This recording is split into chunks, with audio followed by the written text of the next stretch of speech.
mesurée, qui est la fondamentale pour moi, et je pense que c'est la fondamentale, c'est la papillonne, c'est-à-dire la passion, la curiosité absolue. Moi je dirais absolument, totalement totale. C'est un éloge de la dispersion, du disparate dans toutes les directions et dans tous les domaines. Alors pour ce, Fourier dit, notre société capitaliste est quelque chose d'effrayant.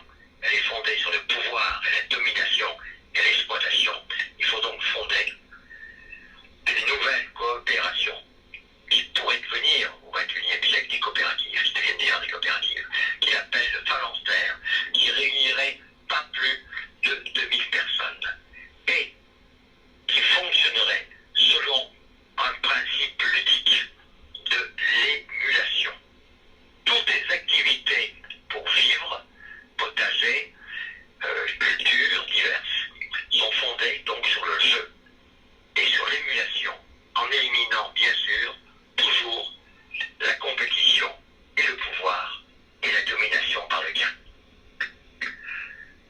Ensuite, Fourier va fonder quelque chose de très important, mais qui n'est pas encore vraiment révélé, qu'il nomme la gastrosophie, en opposition critique à son cousin Brillat-Savarin, qui lui écrit le premier traité de gastronomie. Et la gastrosophie, en deux mots, consiste simplement à ne pas se faire servir, mais à se servir les uns les autres comme un jeu, en chantant, en dansant, et en présentant, et en cueillant, et en allant au potager. C'est-à-dire qu'il n'y a plus de spécialité. Nous sommes ici vraiment des êtres mystiques capables. Ensuite, bien sûr, il va développer ça, un principe fondamental qui s'appelle l'écart absolu ou le refus de toute norme dogmatique. Voilà.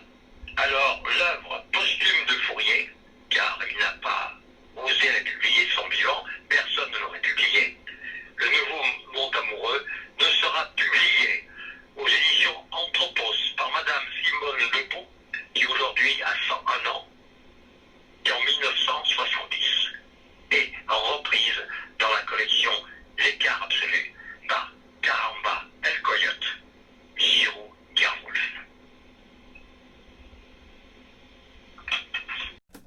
La nomenclature des cocus d'ordre simple selon Charles Fourier en 49 modulations.